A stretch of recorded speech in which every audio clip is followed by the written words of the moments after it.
Maranatha, voici les lanceurs d'alerte.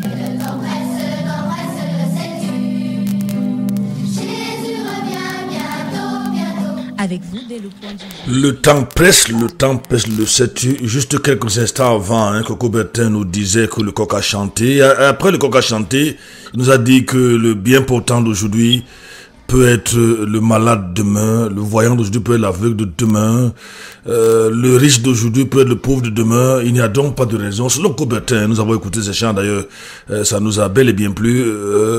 C'est pas nous que nous le disons, c'est la vérité que chante Coco Bertin. Coco Bertin, bonjour. Bonjour pasteur et bonjour à tous les auditeurs de la RBR. Bonjour à tous ceux qui nous écoutent à Yaoundé. Bonjour à ceux qui nous écoutent au Tchad, à ceux qui nous écoutent aux États-Unis. Bref, bonjour à tous ceux qui accordent une attention particulière à cette émission. Coco Bertin, le bien portant d'aujourd'hui peut être le malade demain, le voyant d'aujourd'hui peut être l'aveugle de demain. C'est un message qui est fort. Une auditrice m'a demandé d'en faire un générique sur la radio. C'est un message très puissant. Malheureusement, les hommes sont si ignorants qu'ils ne prennent pas souvent cette réalité en compte. C'est vrai, pasteur. La vie a vraiment des surprises et c'est vrai qu'on ne sait jamais de quoi est fait le lendemain. Oui. On a des surprises. On a vu des personnes. Mais vous savez, pasteur, souvent à mon bureau, j'ai reçu des gens. J'ai reçu un journaliste qui est venu un jour. Il me dit, Coco Bertin, hier, je te voyais à la télé. Aujourd'hui, je suis comme toi. Incroyable. Ouais, il est devenu aveugle entre-temps, quoi. Oui. Il a donc rejoint les rangs des personnes non-voyantes, alors que c'est des personnes qu'il voyait à distance et qu'il voyait à la télé. Pour dire que ça peut arriver à tout le monde, la vie a vraiment des surprises. Oui, je rappelle aux auditeurs, depuis quelques jours, à l'exception d'hier, nous avons eu, et évidemment, toi je n'es pas ici pour entendre parler de cela, et Néo a fait son travail, le meilleur d'ailleurs qu'il sait faire, à savoir nous couper le courant hier, autour de 2 heures du matin. Je crois qu'à ce niveau, Néo maîtrise. Quelqu'un a dit les Néo. C'est pour ça qu'on n'a pas eu l'émission hier, nous la reprenons aujourd'hui. Donc vous écoutez bel et bien notre invité depuis, c'est la 3e édition, Coco Bertin, qui est aux États-Unis, que nous recevons. Et je sais que vous avez été beaucoup édifiés dans le cadre de notre émission Maranatha sur la 89.5 RBR. Et comme l'a dit tout à l'heure, vous pouvez également nous écouter sur Facebook. Pasteur Duplay vient rappeler le lien à nos auditeurs qui peuvent partager. Partout sont vos frères dans le monde, vos amis, vos membres de famille. Ils peuvent bel et bien nous capter actuellement en direct. Oui, donc si vous avez des difficultés, ne vous inquiétez pas à la maison. Quelle qu'en soit votre position, je vous dis, c'est limpide, pasteur Franklin. Oui. Et ça ne consomme pas beaucoup. Je sais que les Camerounais, généralement, on pleure un peu d'argent. On pleure le magot. On pleure le magot. Avec 50 francs, vous pouvez suivre toutes les émissions. Mais est-ce que Coco pleure le magot? Coco est le magot. Non. Quelqu'un veut dire, il respire à la sueur. À la sueur de son sommeil. Coco Bertin. Allô, tu es là? Pasteur. Allô, tu nous écoutes? Tu nous écoutes? 5 sur 5, pasteur. Duplay disait qu'il t'a dit demain avec 50 francs pour vous connecter, écouter l'émission. Parce qu'il y a des Camerounais qui aiment pleurer le magot, l'argent. Oui. Alors je lui demande, est-ce que Coco pleure le magot? Coco respire plutôt le magot. Non, il a pleuré par le passé. Il va pas le passé. ouais. Et il a pris le temps de s'aimer. Ah oui. Il a laissé la semence faire son travail dans la terre. Aujourd'hui, il peut commencer à manger. Il peut commencer à manger. Oui, alors tu disais que le lien c'est quoi? Nous sommes sur RBR oui. Radio 99.5. Oui. RBR Radio 99.5. Vous vous connectez et vous serez satisfait à 1000%, pasteur Franklin. Oui. Et vous pouvez partager, demander à vos amis de liker la page, commenter, d'agir dans la page, au niveau de notre page. Chaque jour, vous recevrez des notifications par rapport à nos éditions spéciales. Alors, Duplex parlait de la semence. Est-ce que nous avons écouté des péripéties? On a écouté depuis le début tout ce que tu as, je ne sais pas quoi, vous êtes passé, toi, Martin Luther. Nous avons écouté 61 000 francs. Nous avons entendu parler de 1500 par an que le gouvernement vous donnait. Tu nous as parlé de la véranda où vous avez commencé à vous débattre, à mener vos activités. Est-ce que tu peux avoir une idée de qu'est-ce que la semence a commencé à faire, à porter de fruits? Tu sais, moi je suis de la forêt. Vous avez des plantes là-bas qui prennent 5 ans par exemple. Alors Coco, tu me suis?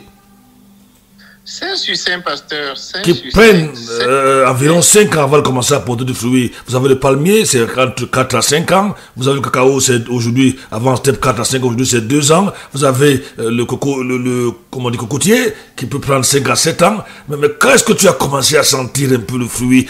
Tu as une nouvelle doctrine, la doctrine de la semence. Quand est-ce que tu as commencé à sentir un peu cette semence de la portée de fruits, Coco? Pasteur, il faut dire que c'est quelque chose qui est progressif. Oui. Lorsque nous partons de l'école, nous avons 61 500 multiplié par 2.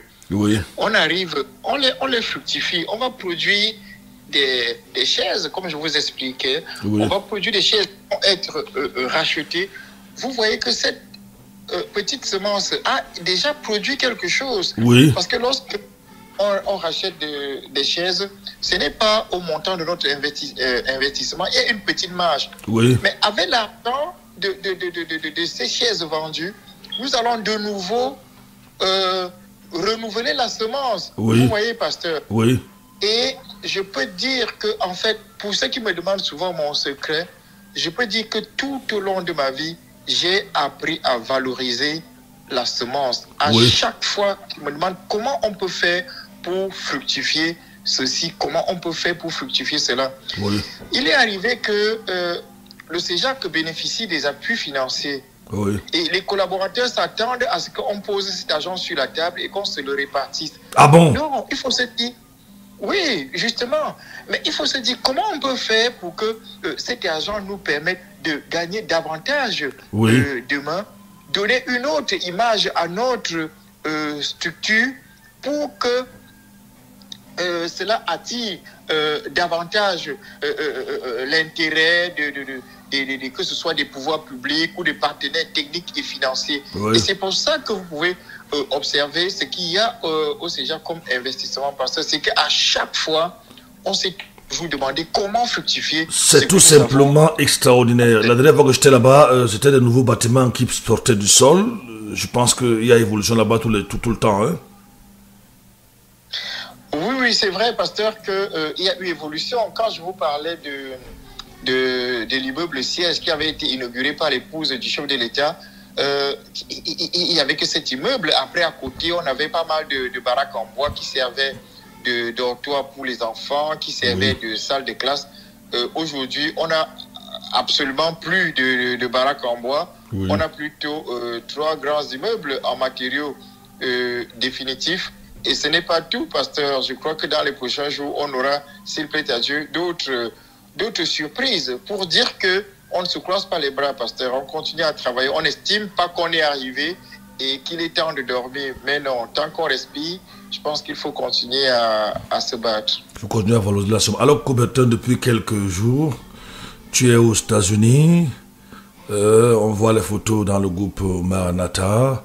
Parfois, quelques infos inbox que tu m'envoies. Tu as quitté le Cameroun quand pour les États-Unis et comment ça se passe? Alors, il faut dire que j'ai quitté le Cameroun le 27 mars et j'ai fait escale à Paris. J'ai passé 3 jours à Paris et le 31 mars, je suis parti de Paris pour Philadelphie. Donc, en clair, je suis aux États-Unis depuis le 31 mars. Oui.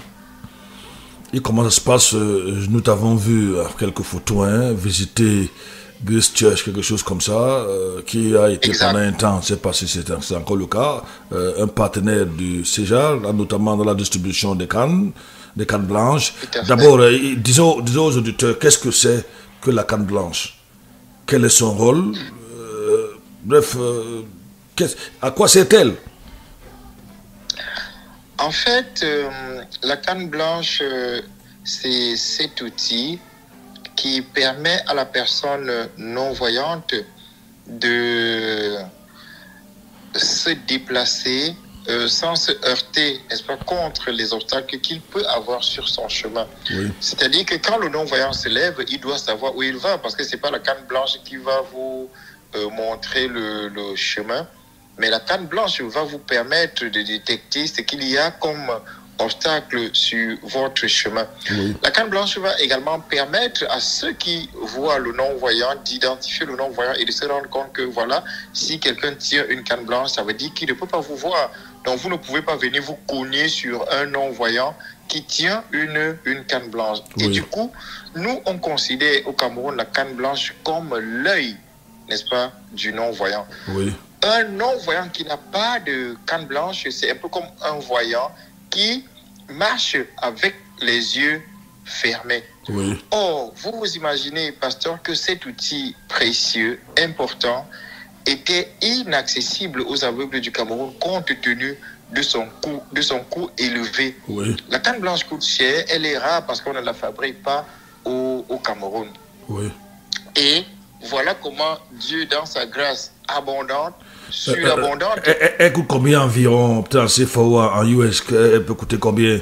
Je dis qu'elle est chère. Alors, et nous savons qu'en général, les aveugles sont diminués en général, ceux qui viennent des régions, des villages. Et dernièrement, même, je te dis en passant, j'étais à Lac d'Eau, j'ai rencontré le responsable des affaires sociales là-bas. Ils ont une trentaine, voire une cinquantaine d'aveugles qui n'ont pas de canne blanche. Hein. Je leur ai dit que j'ai promis de revenir un jour. Justement, je pensais à toi, je pensais aussi à Théodore Young. D'accord, pasteur, on peut organiser quelque chose pour leur octroyer des cannes blanches. Oui. Oui, oui. Donc, le coût de la canne blanche, il y a plusieurs types de cannes blanches. Mais au Cameroun, nous utilisons, je dirais, la moins chère. Et elle coûte environ 20 000 francs CFA. Oui. Oui. Alors, ici en Occident, vous allez voir plusieurs types de cannes blanches, des cannes blanches électroniques, des cannes blanches munies d'un outil qui va effectivement vous montrer le chemin, qui va fonctionner comme un GPS, qui va vous dire maintenant vous pouvez tourner à gauche, vous pouvez tourner à droite. Mais au niveau du Cameroun, nous sommes encore très très loin de ce type de canne blanche. Oui. Parce que il faut entretenir, il faut elle coûte cher, il faut être en mesure de l'acheter. Donc pour le moment, nous restons au niveau de la canne blanche la plus simple. Oui, s'il te plaît, j'aimerais, si tu as des infos, moi je suis bien curieux, que tu nous parles un peu de la canne blanche électronique, si tu as une idée comment ça se passe, ça fonctionne, un peu son coût, parce que je suis curieux, Coco, j'aime savoir. Oui, pas de problème, pasteur. Je pourrais d'ailleurs t'envoyer des informations sur cette canne blanche électronique. Alors, il y a une canne blanche qui est en promotion maintenant parce qu'on essaie de la faire connaître. J'ai oublié le nom, mais je l'ai quelque part. Alors, c'est une canne blanche qui est munie d'un petit outil qui va être attaché sur la canne blanche et qui va aider à détecter des obstacles aériens. Oui. Parce que je vous disais tout à l'heure qu'à certains moments, je vous disais dans les émissions passées qu'à certains moments, il arrivait que Martin et moi, on entre sous les camions parce que le camion est très haut. Oui. Et donc, quand tu arrives, ta canne balaie le sol, mais sur le plan aérien, tu n'es pas au courant de ce qu'il y a comme obstacle. Donc, avec la canne blanche électronique, quand tu te déplaces, la canne blanche va te signaler qu'il y a un obstacle aérien. La canne blanche va te signaler qu'il y a un panneau publicitaire. Donc, si tu t'amuses, tu vas te cogner sur le panneau publicitaire. La canne blanche va te dire, attention, dans 2 mètres, dans 3 mètres, il va avoir un virage à gauche ou à droite. Donc, ça, c'est des cannes blanches qu'on trouve dans des pays occidentaux pour le moment. Mais attention, tout le monde n'utilise pas ce genre de canne blanche. Oui. La plupart des non-voyants que j'ai rencontrés pendant mon séjour avaient des cannes blanches simples. J'ai seulement noté qu'au niveau de la taille, ils utilisent des cannes très très longues. Voilà. Donc, tout le monde n'utilise pas ce genre de canne. Alors, il y a un autre genre de canne qui va vibrer. C'est-à-dire que vous tenez la canne, vous marchez, et quand il y a un obstacle, la canne blanche vibre pour vous signaler l'obstacle. Et en fonction du type de vibration, vous pouvez savoir de quel obstacle il s'agit. Est-ce un poteau? Est-ce une rigole? Est-ce une voiture? Voilà. Voilà un peu, en quelque sorte, ce qui existe, n'est-ce pas, comme canne blanche, pasteur. Et au niveau du Cameroun, le CEJAC va organiser pendant les vacances une formation à l'utilisation de canne blanche. D'abord, une sensibilisation et une formation des formateurs, n'est-ce pas, à l'utilisation de canne blanche. En France, ils appellent ça la locomotion. C'est-à-dire qu'on vous forme à la locomotion, c'est en fait vous apprendre comment utiliser la canne blanche. Je pourrais vous envoyer également des informations là-dessus tout à l'heure, pasteur. Oui. Et donc cette formation va s'organiser pendant les vacances en partenariat avec une organisation française qui s'appelle l'association Voir Ensemble. Voir Ensemble enverra au Cameroun 2 instructrices de locomotion qui viendront former, d'abord sensibiliser, montrer aux gens comment on utilise la canne blanche, parce qu'au Cameroun, nous faisons la débrouillardise. On n'a pas quelqu'un qui c'est toi qui a les débrouillards, Coco, il y a les débrouillards. C'est ça, pasteur, on se joint au débrouillard. Hein. Oui. Débrouillard, quoi. Oui. Hein? On est tous des débrouillards, pasteur. Ah oui.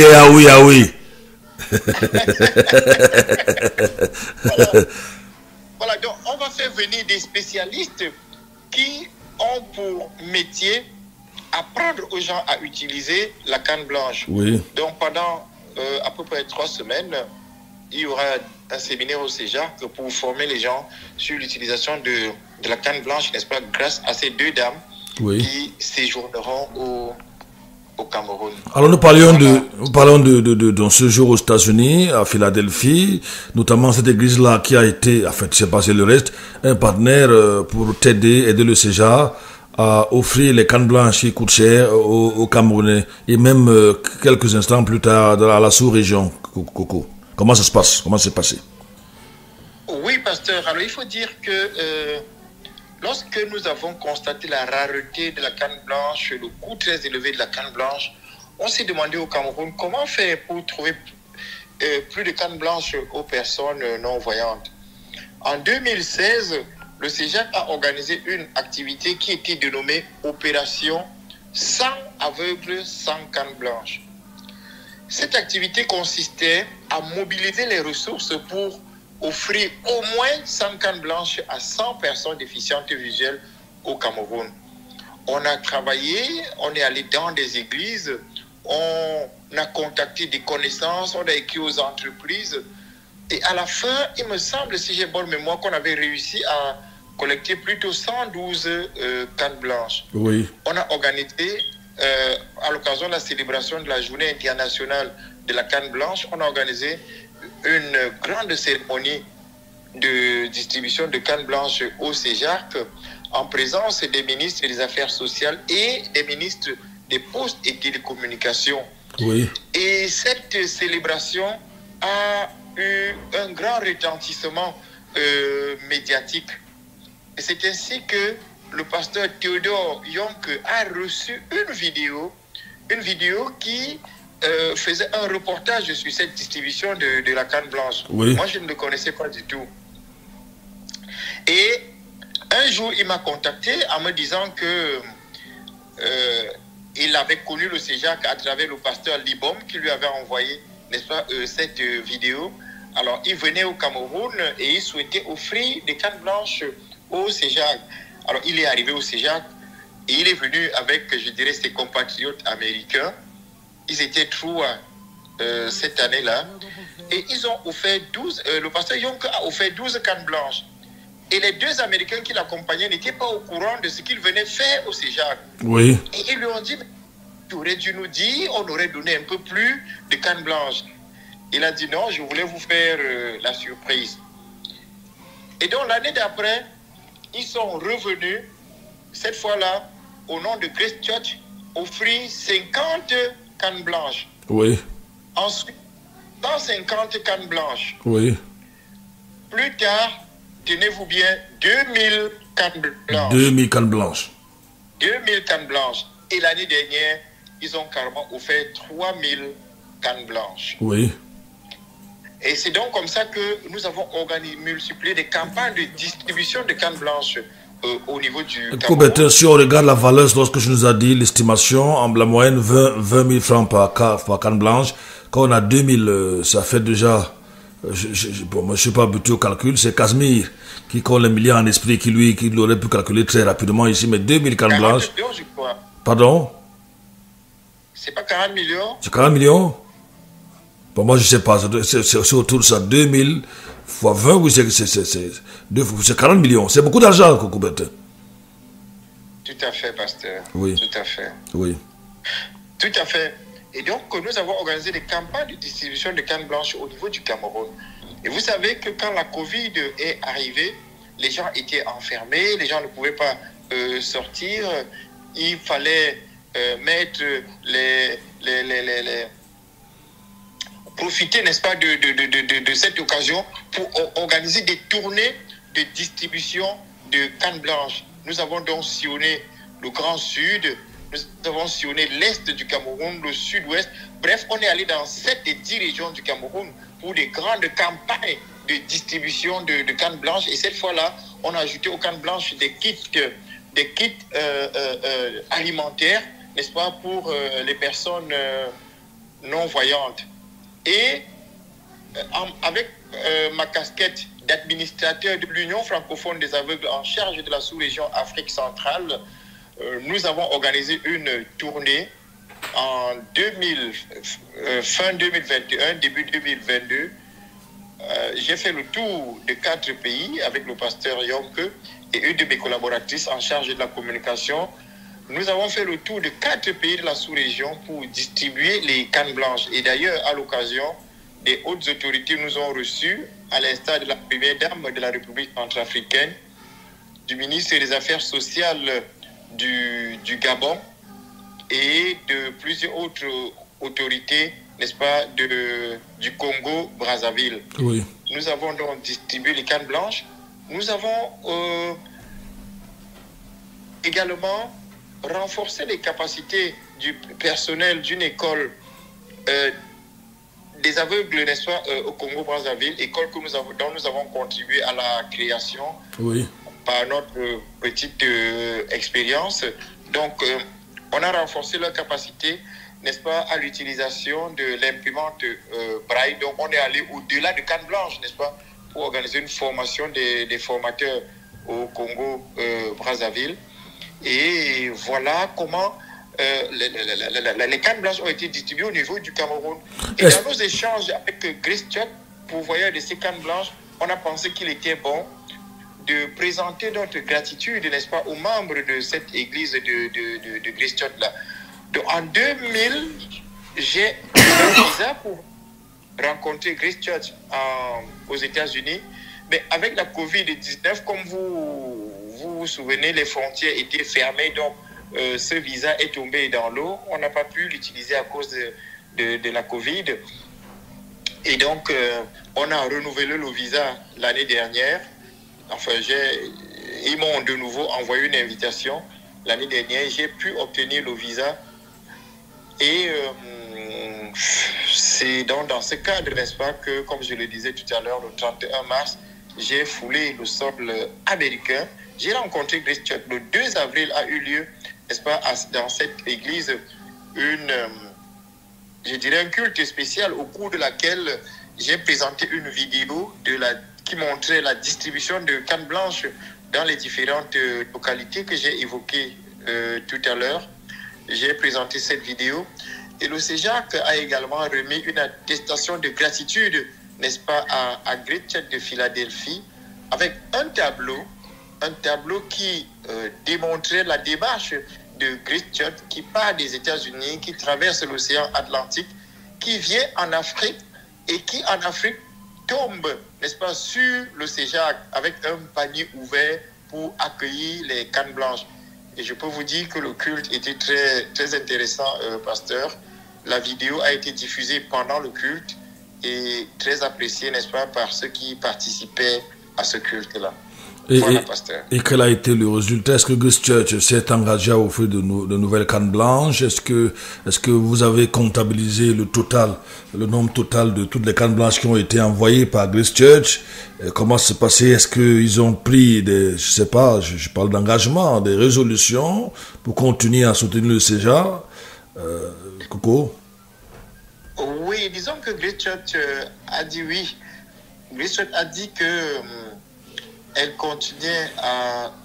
devait continuer, n'est-ce pas, à soutenir le CEJAC. mon accueil était déjà très, très chaleureux. Ils ont été vraiment impressionnés par tout ce qu'ils ont vu, par toutes les présentations qui ont été faites et ont promis de continuer. Ils nous ont d'ailleurs dit qu'ils ont pu développer un partenariat avec la Chine qui désormais va leur vendre les cannes beaucoup moins cher qu'avant, ce qui va leur permettre de continuer, n'est-ce pas, ce travail d'offre de cannes blanches au CEJAC. Oui. Alors, et comme vous pouvez l'imaginer, pasteur, quand on a fait un voyage comme celui-là, on ne se limite pas seulement à Great Church, n'est-ce pas? Tout à fait, justement, c'est de ça qu'on parle ce matin. D'ailleurs, c'est de ça qu'il s'agit, hein. C'est de ça qu'il s'agit. Exactement, pasteur. Oui. Exactement.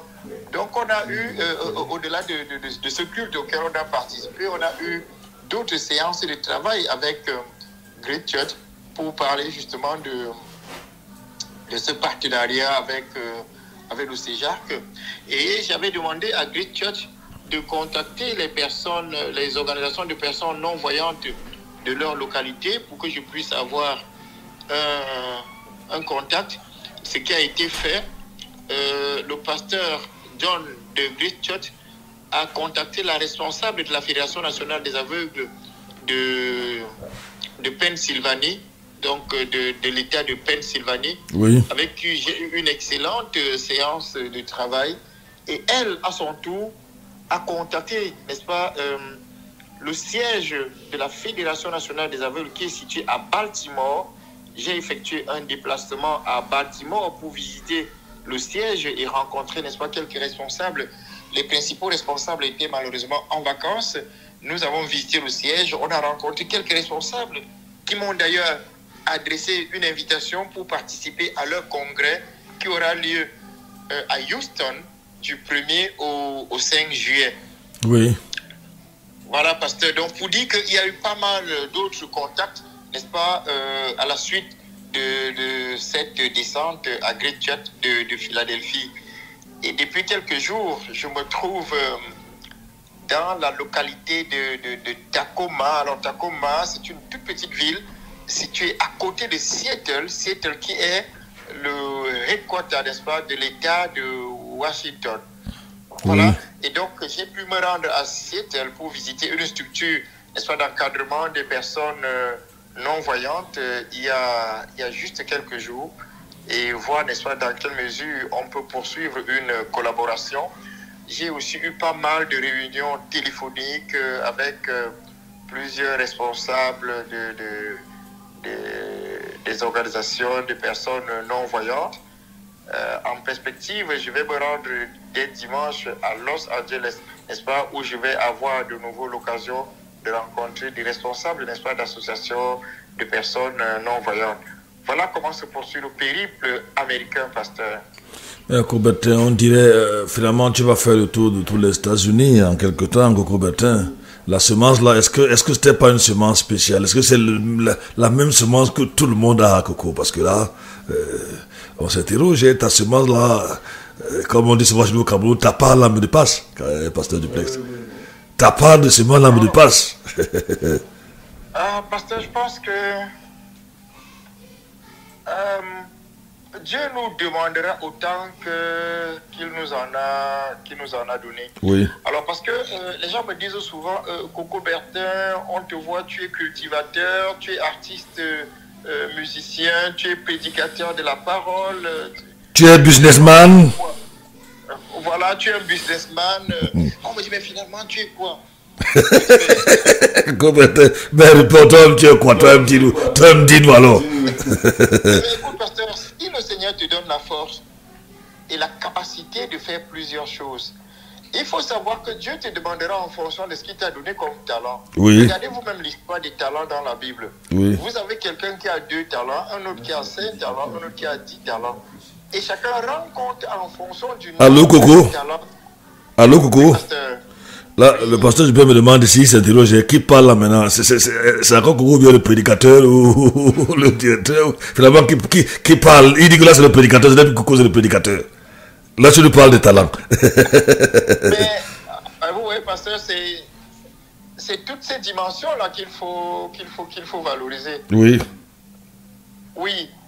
c'est toutes ces dimensions qu'il faut valoriser et savoir que ce qu'il faut retenir, la chose la plus importante, c'est qu'il s'agit d'un enfant de Dieu, de quelqu'un qui s'est engagé, qui veut plaire à Dieu au travers de tout ce qu'il mène comme activité. Oui. Alors que ce soit travailler pour le CEJAC, pasteur, que ce soit au moment où je prêche, ou au moment où je vais au champ, ou au moment où j'enseigne, parce que je donne des cours, je crois que ce qu'il faut regarder, c'est le chrétien. Oui. La casquette du chrétien ne nous quitte jamais. Et Oui. c'est ça qui est important. Oui. Oui, nous t'écoutons. Voilà, c'est ça, pasteur. Je disais donc tout à l'heure que lorsque le Seigneur t'a accordé des talents, c'est en fonction de ce qu'il t'a donné, n'est-ce pas, que tu rendras compte. Oui. Le Seigneur ne te demandera pas, il ne te donnera pas 2 talents pour te demander un résultat à la hauteur de 10 talents. Donc, oui. S'il me donne la capacité de faire ce que je fais, de faire tout ce que je fais, il faut savoir que si le Seigneur m'a donné cette capacité-là, je dois rendre compte à Dieu par rapport à ce qu'il m'a donné comme talent, parce qu'il ne me les a pas donnés pour aller enterrer, mais pour valoriser. Et finalement, je ne suis pas supérieur à celui qui n'a reçu que 2 talents. Oui. Donc peut-être aux États-Unis, je voulais dire, ça se passe comment est-ce que partout où tu pars, tu es reçu ou tu es logé dans les hôtels aux frais du CEJA, ou c'est plutôt des particuliers qui le font? Le CEJA n'est plus, c'est quand même aujourd'hui une grande organisation, hein, qui emploie des dizaines de personnes, qui les paye quand même tout le mois. Et Coco, j'ai jamais entendu qu'il y a la grève au CEJA, hein. Là, je soulève 2 points. Ta situation là-bas, est-ce que tu es dans les hôtels? Est-ce que, je voudrais savoir, est-ce que c'est des particuliers qui t'invitent, qui te reçoivent, qui prennent soin de toi? En anglais, on dit accommodation. Maintenant, le CEJA, pourquoi il n'y a jamais de grève? Alors, je vais te dévoiler un secret, pasteur. Oui. Et... Finalement, je le dévoile ça aux antennes, ce n'est pas moi, ils sont des milliers qui écoutaient. Ça, je sais, pasteur, ne t'inquiète pas. Je sais que je parle à des milliers de Camerounais. Oui. Je dois dire, pasteur, mon voyage a été financé par mes soins. Ce n'est même pas par le CEJA. Ah bon? Oui. Qui va te croire? Même pas... Pardon? Qui va te croire? Celui qui veut me croire va me croire, pasteur. Moi, je sais de quoi je parle, hein. Alors, pasteur, je vais te dire. Je connais les Camerounais, moi-même je sais. Coco Bertrand, quelqu'un a dit que celui qui mangeait avec moi a soulevé le talon contre moi. Non, pasteur, dans ma stratégie, je sais pertinemment qu'un voyage comme celui-ci va être très bénéfique pour le CEJA. Tout à fait. J'échange avec Grace Church et je sais tout ce que cela peut avoir comme avantage. Payer le billet d'avion du Cameroun pour les États-Unis, quand on voit ce qu'on investit, c'est beaucoup. Mais quand on voit ce qu'un voyage comme celui-ci peut rapporter, pasteur, c'est énorme. Oui. C'est énorme. Donc il faut être... Et c'est ça la semence, pasteur. Oui. L'investissement qu'on fait pour payer le billet d'avion et arriver ici, c'est ça la semence. Oui. Vous voyez, pasteur? Oui. Oui. Mais c'est une semence qu'on peut récolter. Quand le moment viendra, quand vous allez me demander de vous donner les résultats, par exemple, d'un voyage comme celui-ci, il y a des résultats qui sont immédiats. Il y en a qui vont être sur... À court, moyen et long terme. C'est ça, pasteur. Oui. C'est ça. Donc, maintenant, à Philadelphie, j'ai été hébergé chez le pasteur Young. Donc, cela ne m'a absolument rien coûté. J'étais hébergé, j'étais donc logé, nourri, et je dirais même habillé, n'est-ce pas, par le pasteur Young. Oui. Bon, peut-être éventuellement avec une participation de l'église. Ça, c'est un détail qui les regarde, mais toujours est-il que je n'ai absolument rien déboursé depuis que j'ai foulé le sol américain. Oui. Voilà. Pour que je me rende à Baltimore, en partant de chez le pasteur Young, c'est une camarade d'enfance. On a grandi comme des frères et sœurs. Nos maisons sont côte à côte. Ils vivent aux États-Unis. Et quand ils ont appris que je venais aux États-Unis, ils ont tellement souhaité me voir et ils ont financé mon déplacement, n'est-ce pas, pour aller dans le Maryland. Oui. Voilà, donc il y a pas mal de Camerounais que j'ai rencontrés ici qui ont pris soin de moi, un couple chrétien qui m'a accueilli, dimanche dernier, on était dans leur église, n'est-ce pas, qui est également située dans le Maryland. D'ailleurs, l'église a fait une mobilisation de ressources pour participer au parrainage, n'est-ce pas, à la scolarisation des enfants aveugles. Des gens se sont engagés pour dire, voilà, chaque année, nous allons apporter une contribution pour aider les enfants aveugles à aller à l'école. Vous voyez un résultat, pasteur? Oui. Ces résultats ne seraient jamais venus me chercher au Cameroun. Hein? Tout à fait, tout à fait. Voilà. Donc, voilà un peu comment ça se passe, pasteur. Maintenant, j'ai des enfants aux États-Unis, pasteur. Je suis présentement à Tacoma chez un de mes fils. Oui. Il s'appelle Olivier. Pour ceux qui connaissent le CEJAC depuis longtemps, il a travaillé avec moi. Il a été mon chauffeur. Mon tout premier chauffeur d'ailleurs. Il a été mon chauffeur. Et après, il s'est installé aux États-Unis il y a de cela 7 ans. C'est lui qui m'héberge en ce moment, oui. Mon fils Olivier. Oui. Et dimanche, je vais me rendre chez ma fille Myriam, qui est la petite sœur, n'est-ce pas, de Olivier. Elle va m'héberger. On a déjà pris rendez-vous avec quelques structures que je vais rencontrer là-bas.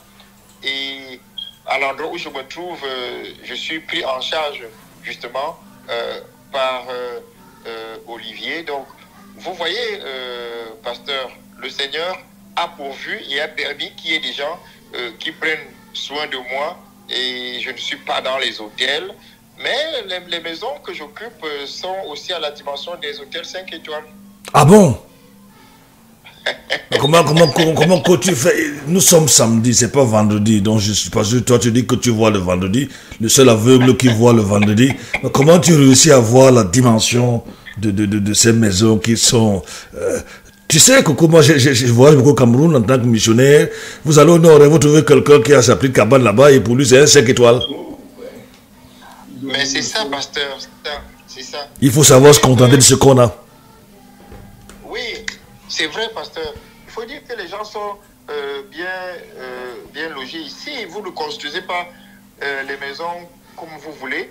Dans un quartier, on a défini la façon de construire. Tout le monde est obligé de construire de la même manière. Oui. Et donc, je suis dans un quartier qui est correct. De toute façon, ce sont les États-Unis. C'est vraiment un grand pays. Ici, là, quand tu te déplaces, tu ne risques pas d'avoir des secousses sur la route parce qu'il y a un trou sur la route et tout. Non, c'est ce genre de choses-là. Mais le problème ici chez nous, Coco, c'est que comme tu le sais très bien, il ne faut pas seulement voir les non-voyants, excuse-moi de dire ça comme ça, qui mangent la semence. Ici au Cameroun, tout le monde mange la semence en commençant par nos ministres. Ils sont les premiers mangeurs de semences. Donc je vais te surprendre. Mais j'ai constaté, c'est un avis qui peut être méchant en tant que Camerounais, que les Camerounais ne font pas confiance à leurs gouvernants. Et qui fait que tout ce qu'ils nous disent, même quand c'est vrai, on dit qu'ils mentent. J'ai mon ami ici, il peut s'approcher, celui qui va prendre tout à l'heure les commandes après moi, on l'appelle le Yemba, Nkon Yemba, c'est ça? Oui, c'est ça. Nkon Yemba, il présente l'émission en Tchang ici. C'est vrai que je comprends pas ce qu'il dit, c'est pas le chinois, c'est le quoi, il dit quoi, viens un peu dire bonjour quand même, viens dire bonjour. Je sais parce que... Bonjour, mon père, bonjour. Dis-lui bonjour à... Mbweti ala. Ah, c'est le nambo. Ani nyango sinjumpe ke franche. Coco, je suis perdu, Coco. Bon, arrêtez d'abord avec le chinois, Coco. On va continuer. Bon, après. Tout à l'heure, il va prendre les commandes à partir de 6h05 comme ça, parce que nous avons le samedi les émissions dans nos langues nationales ici. Si vous écoutez la radio, que vous souhaitez présenter une émission ici dans votre langue, vous vous approchez du chef de chaîne et il pourra probablement créer un espace pour vous, parce que nous croyons en nos langues, hein, nous faisons la promotion de nos langues ici. Alors que je disais que malheureusement, je le constate, moi, je ne fais pas confiance à ceux qui nous dirigent, les Camerounais ne font pas confiance. La route qui est ici chez moi, elle a été goudronnée il y a à peine 10 ans. Nous sommes là au quartier Sombandalan, Vaïmombo, Robertin. Elle est pire que la route qui va à Bangassina, en zone pluie. Parce que quand tu dis qu'il n'y a pas de nid de poule en route, il n'y a pas de... Je vous dis, tous les jours que Dieu a créé le carrefour de Somba et Mombo, il y a des embouteillages où nous sommes obligés de tourner, d'aller voir ailleurs. N'en parlons pas la route Mombo marché, je sais pas, deuxième carrefour et Mombo. On a l'impression d'être au 14e siècle.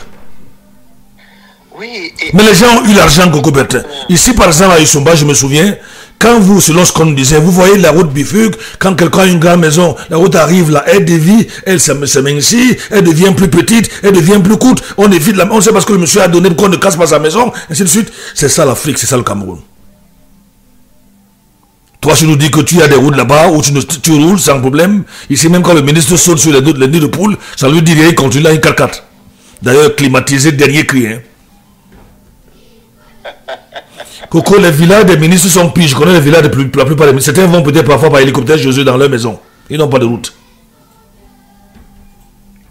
C'est dommage. Je pense qu'on devrait profiter justement de sa casquette. Imagine-toi si chaque ministre faisait un effort pour avoir la route dans son village. Tu parles de la route pour avoir un puits d'eau, un forage. Je vais au nord tout le temps. Toi, tu parles de la route. Parle même de l'eau potable dans leurs différents villages. Ah oui.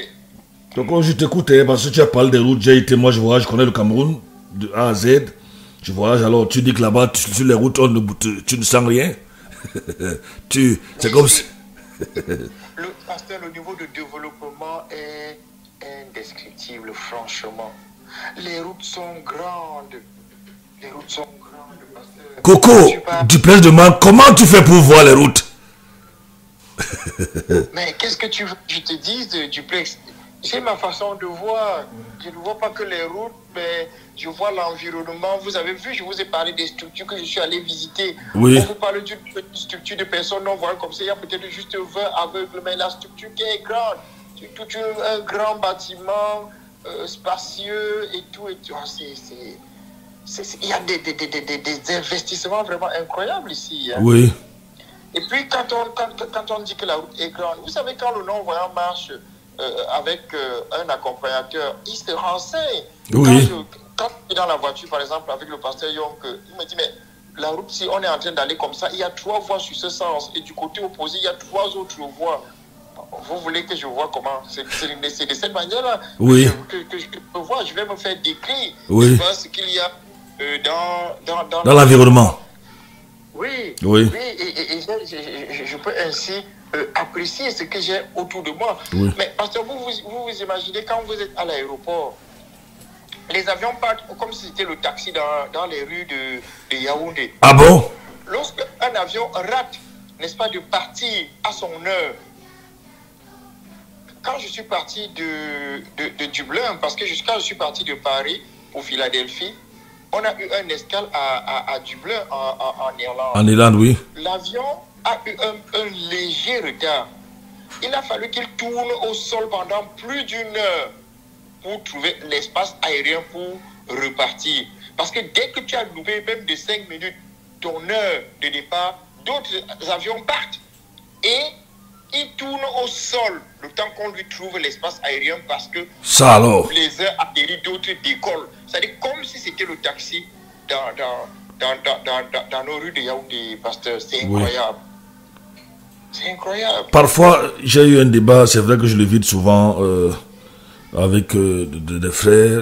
On se demande à qui est la faute. Est-ce que le noir est finalement maudit? Est-ce que l'Africain est maudit? Parce qu'on a beau, c'est vrai que ce n'est pas ça le thème, j'ai un livre là-dessus, je refuse de l'accepter. On a beau dénoncer la colonisation, l'esclavage, je ne sais pas, tout ça là, mais est-ce que l'Africain est maudit? Lorsqu'on leur donne l'argent pour construire des stades au Cameroun, ils volent Gogo Bertin. L'argent du Covid, cette mascarade, on parle de 180 milliards disparus. On ne sait, je sais pas, les routes, on ne sait pas, Gogo Bertin, je ne sais pas pourquoi les gens ne peuvent pas avoir d'esprit construit même pour votre pays, avant même de manger ce que tu appelles la semence. Autrement dit, on vous donne peut-être 1 milliard pour une route comme ça, Gogo Bertin. Vous construisez quand même peut-être 900 millions encore bas. Et peut-être même vous mettez 100 millions dans vos poches. Mais vous ne faites rien. Ou vous faites une personne de goudron de quelques millimètres et après 2 ou 3 ans, J'espère que c'est bon, hein, là-bas. On sait, je comprends rien, que je suis perdu avec le noir, le nègre. Non, mais est-ce que nos frères ne sont pas pires que les colons? Mais je crois que si ce qu'on entend est vrai, pasteur, tu peux te demander, mais qu'est-ce que quelqu'un peut même faire avec autant d'argent? À quoi ça va lui servir?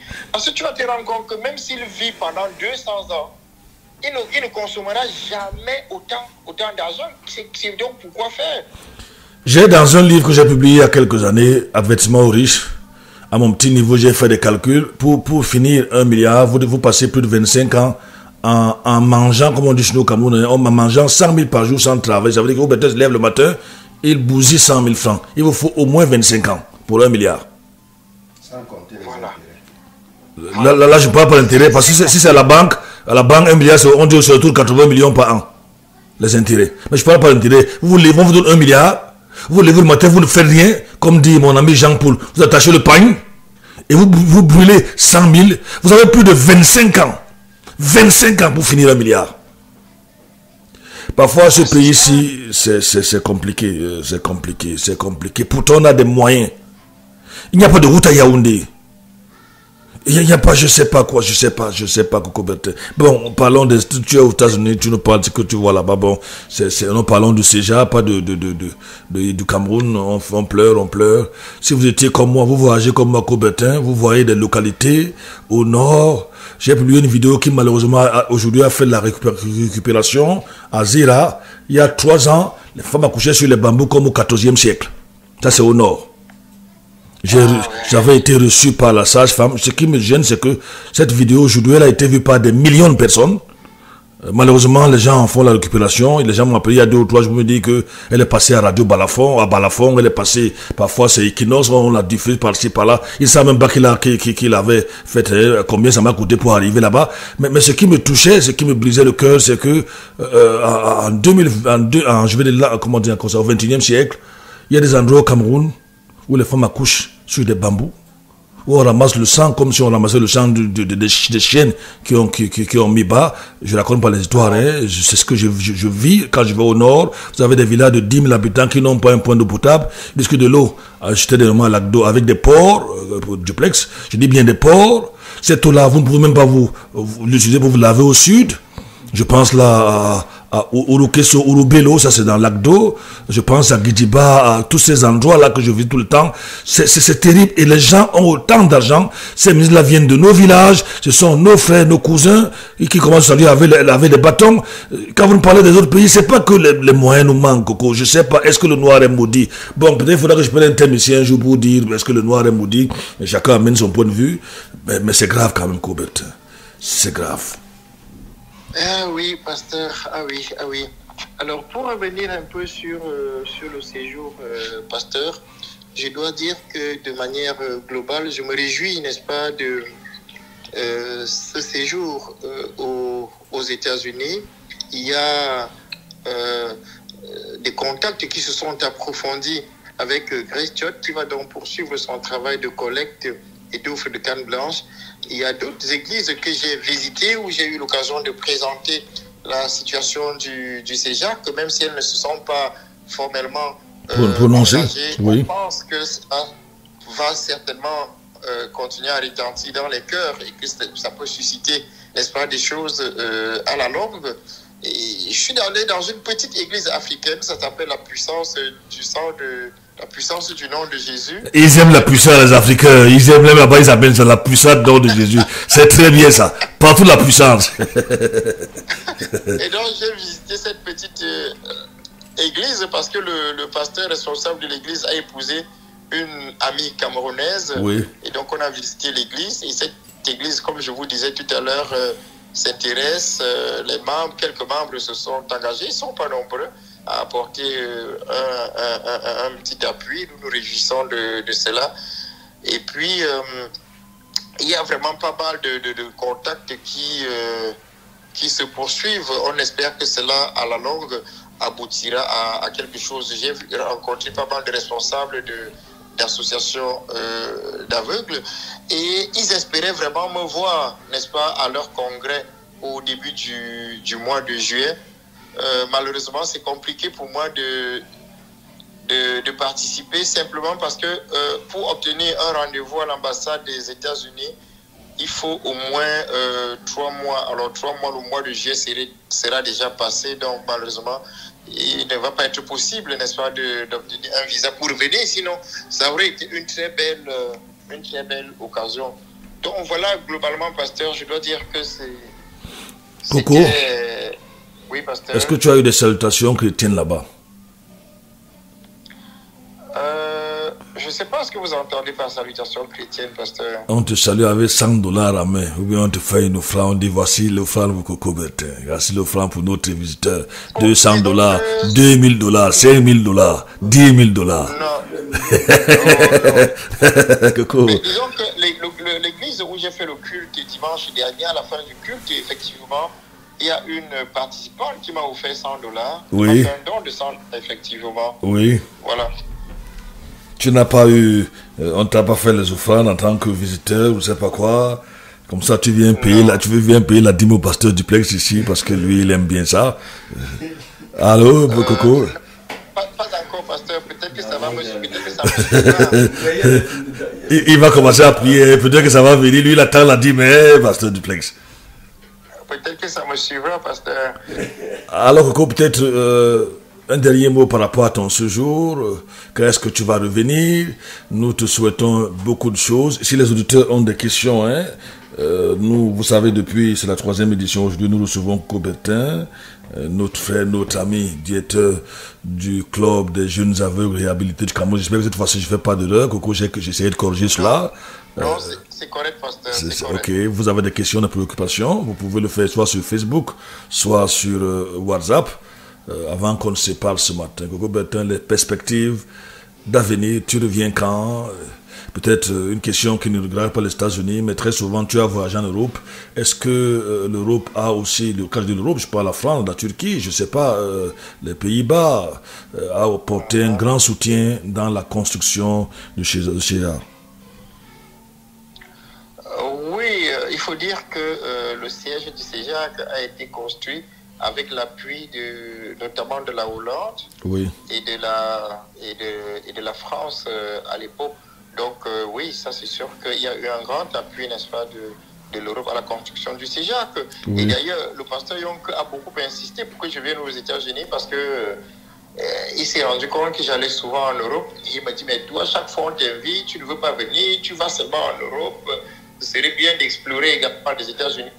Il faut reconnaître qu'il a beaucoup insisté, n'est-ce pas, pour que je puisse effectuer ce voyage. Et je dois lui exprimer toute ma gratitude, n'est-ce pas, pour cela, pasteur. Oui. Alors, Coco. Voilà. Oui. Oui, pasteur. Un dernier mot par rapport à sa pète à sortir. Est-ce que tu reviens, voilà. Tu nous reviens quand? Est-ce qu'on te écoutera ici en direct aussi? Oui. Mon séjour américain va aller jusqu'au 20 avril. Et après le 20 avril, je vais m'arrêter en France pour quelques jours. Bon, quand est-ce que je reviens? Je vous le dirai, pasteur, mais je ne dirai pas à l'antenne. Coco, tu crois que ici au Cameroun, j'ai des voisins, des gens qui pensent que s'ils vont à l'étranger, on va arracher leur bénédiction. Ils cachent. Vous demandez l'enfant ou bien le père, on vous dit qu'il est au village. Vous découvrez 2 ou 3 semaines qu'il est en Europe.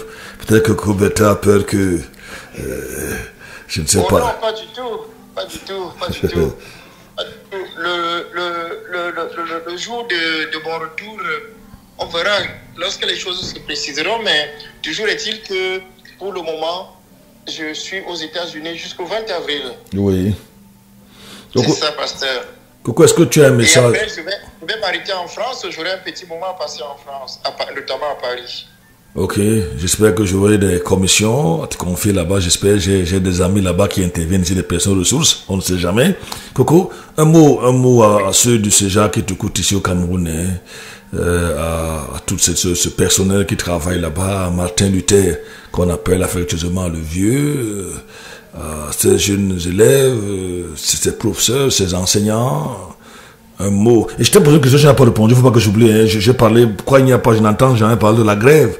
Je n'entends jamais parler jusqu'ici, hein, à moins que je ne sois pas au courant des aériens, des salaires. C'est comme tout le monde est satisfait là-bas au CEJA, tout le monde est bien payé. Et la vie va, c'est comme de l'or là-bas. Hein. Non, pasteur, il faut savoir que le CEJAC est une structure, je crois que vous faites erreur, le CEJAC est une structure à caractère social. Oui. Et le style de management qui est appliqué au CEJAC, il faut savoir que j'ai soutenu d'ailleurs un mémoire il n'y a pas longtemps sur le management inclusif. Oui. Alors le management inclusif consiste à travailler avec des personnes qui sortent c'est le management qui favorise la diversité. Et dans le management inclusif qui favorise donc cette diversité, il y a le dialogue. Oui. Nous gérons le CEJAC en bon père de famille. Oui. Et je crois que c'est pour ça que même quand il n'y a pas d'argent, parce qu'il y a des moments où mes collaborateurs, moi, on collecte de l'argent pour donner à manger aux enfants que nous encadrons au CEJAC. Oui. Mais quand on le fait, on n'a pas besoin de mettre cela dans la presse, donc tout le monde n'est pas au courant. Donc, oui. Les gens qui travaillent au CEJAC viennent déjà parce qu'ils savent qu'ils travaillent dans une structure à caractère social. Oui. Les salaires ne sont pas élevés au CEJAC. Si vous venez au CEJAC parce que vous espérez avoir un salaire tel que celui de la CNPS ou celui d'une banque, sachez que vous vous êtes trompé. Donc quand vous venez au CEJAC, vous savez que vous venez dans une structure à caractère social. Vous venez parce que vous avez le cœur, parce que vous voulez accompagner des personnes qui sont défavorisées. Bien évidemment, tout le monde a besoin de manger, tout le monde a besoin de vivre. Il y a les salaires, les gens ne travaillent pas gratuitement, mais vous pouvez être sûr que ce n'est pas des salaires colossaux, pasteur. Coco Péter, pendant que nous sortons, quel genre d'enfants vous recevez au CEJAC? Est-ce uniquement les non-voyants? Est-ce que vous avez d'autres catégories d'enfants? Les sourds-muets, par exemple. Le CEJAC encadre quel genre d'enfants? Est-ce que les sourds-muets, la deuxième partie, ont les mêmes résultats que les non-voyants? Est-ce que vous avez les sourds-muets qui vont aussi loin à l'école, qui travaillent? Est-ce que c'est plus compliqué par là-bas? Dis un peu aux auditeurs, pendant que nous sortons du studio, quel genre d'enfant vous encadrez? Peut-être un parent nous écoute, il aimerait envoyer un enfant là-bas, il ne sait pas quoi faire de son enfant.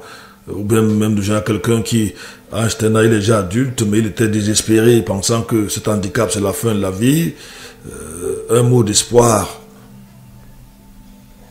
Oui, il faut dire que au départ, le CEJAC travaillait simplement pour les enfants déficients visuels, mais depuis 2014, le CEJAC a ouvert ses portes à tout type de handicap. C'est ainsi qu'au niveau de l'école primaire, vous allez trouver non seulement des enfants déficients visuels, vous aurez également des enfants autistes, des enfants malentendants, qu'on appelle communément sourds-muets. Vous allez trouver des enfants handicapés moteurs. Nous avons au CEJAC un enfant qui n'a pas de bras, qui n'a pas de pieds. Ah bon? Mais, oui. Donc, il est polyhandicapé. Vous allez trouver des enfants même qui regroupent 3 handicaps, la déficience visuelle, la déficience intellectuelle, et ajouter à ça parfois d'autres types de handicaps moteurs. Donc, on accueille finalement au CEJAC tout type de handicap. Mais ce qui est intéressant, c'est que ces enfants vont à l'école aux côtés d'autres enfants qui n'ont pas de handicap. Pour une meilleure socialisation, il nous a paru nécessaire d'ouvrir l'école du CEJAC à tout le monde. Donc tout le monde tout enfant, n'est-ce pas, peut trouver son compte au CEJAC. Et au-delà de l'école primaire, nous avons créé une école normale de formation des instituteurs de l'enseignement général. Et au niveau de cette école de formation des instituteurs, on trouve également des malentendants et des non-voyants qui se forment en tant qu'élèves maîtres. Donc, c'est également une école qui est inclusive. Le CEJAC a également un centre multimédia pour former en informatique. Et là, tout le monde peut venir suivre une formation en informatique au CEJAC. Nous avons un centre d'alphabétisation pour alphabétiser, former des adultes qui perdent la vue. Et je dois vous dire, pasteur, qu'on parlait au début de cette émission de la vie qui a des surprises. Nous avons au CEJAC un proviseur de lycée qui a perdu la vue, qui est en formation au CEJAC. Nous avons un militaire qui a perdu la vue et qui actuellement est en train de se former au CEJAC, au niveau du centre d'alphabétisation. Je ne sais pas si c'était le jeune militaire qu'on a reçu chez la radio, parce qu'il y avait un jeune militaire ici que nous avons envoyé au CEJAC. Là-bas, je ne sais pas si c'est lui ou c'est un autre. Bref, je ne sais pas. Coco, on avait parlé ici quand on avait notre premier anniversaire ici d'un jeune militaire qui était ici, et qui a perdu la vue à la guerre quelque part là-bas. Je ne sais pas, il avait été attaqué, il a perdu la vue. Bref, c'est pour dire que tous ceux qui sont dans ce genre de situation sont les bienvenus au CEJAC. Avant de sortir Coubertin, je propose à Yann, notre technicien, qui a failli tout à l'heure aller de l'autre côté, de nous mettre cette musique-là. Hein, la vie, l'aveugle d'aujourd'hui peut être, je veux dire, le bien pour d'autres peut être... Oui, la vie a des surprises. Avec volume, on va rendre grâce à Dieu avec ce chant-là, que Coubertin écoute sa musique à partir du Cameroun, hein, et ce que ça fait dans nos cœurs ici, et que ça fasse la même chose là où il se trouve aux États-Unis. On peut y aller, Yann?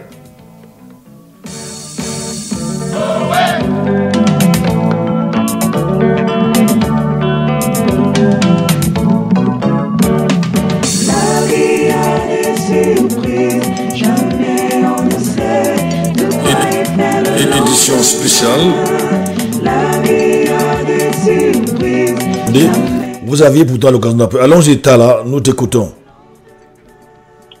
Oui, bonjour, pasteur. Je salue tout le studio. Oui.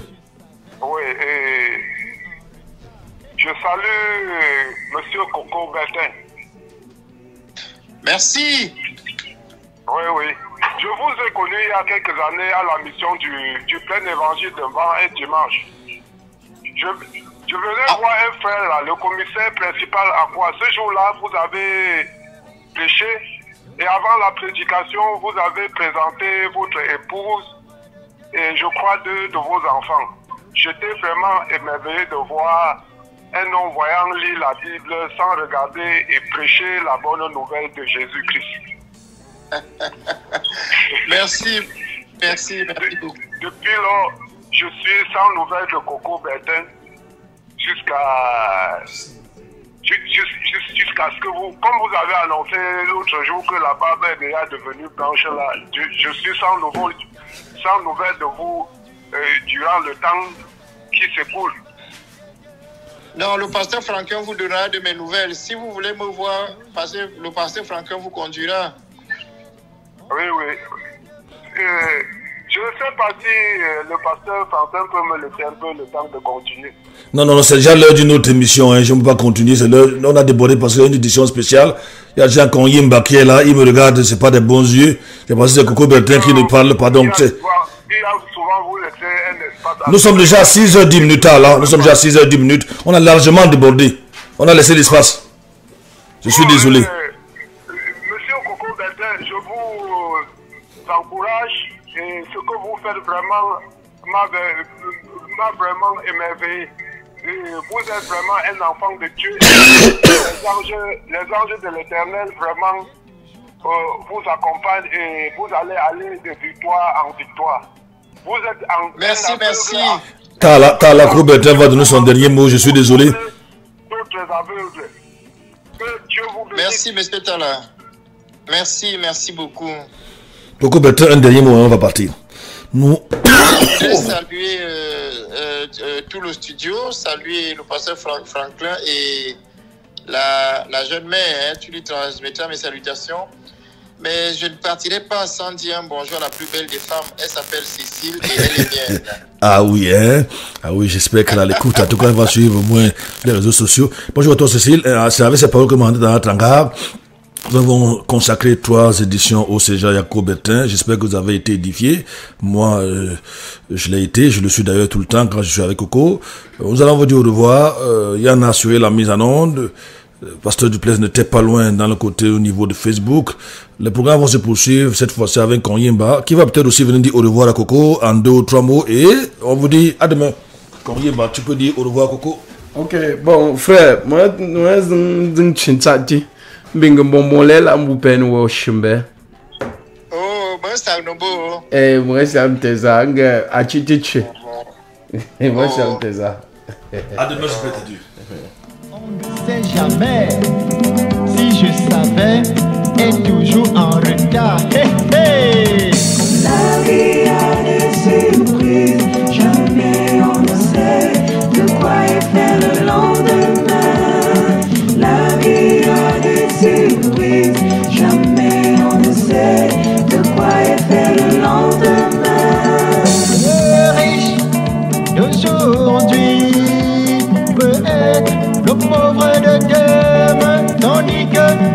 pauvre d'aujourd'hui peut aussi être le riche de demain. Oh, oh. La vie a des surprises, jamais on ne sait de quoi est fait le lendemain. La vie a des surprises, jamais on ne sait de quoi est fait le lendemain. Le handicapé d'aujourd'hui peut être le valide de demain, tandis que le valide d'aujourd'hui peut aussi être handicapé de demain. Oh non, non, non, non, mon ami, faut pas te moquer du plus faible. Certains grabataires d'aujourd'hui étaient bien portants hier. La vie a des surprises, jamais on ne sait de quoi est fait le lendemain. La vie a des surprises, jamais on ne sait de quoi est fait le lendemain. On ne sait jamais. Si je savais, viens toujours en retard. Oh, oh, oh, ouais. L'espoir fait vivre. L'espoir fait vivre. Qui vivra verra, qui verra saura. La vie a des surprises, nul ne sait de quoi demain sera fait. Qui vivra verra, qui verra saura. La vie a des surprises, nul ne sait de quoi demain sera fait. Si tu es riche, faut pas frimer.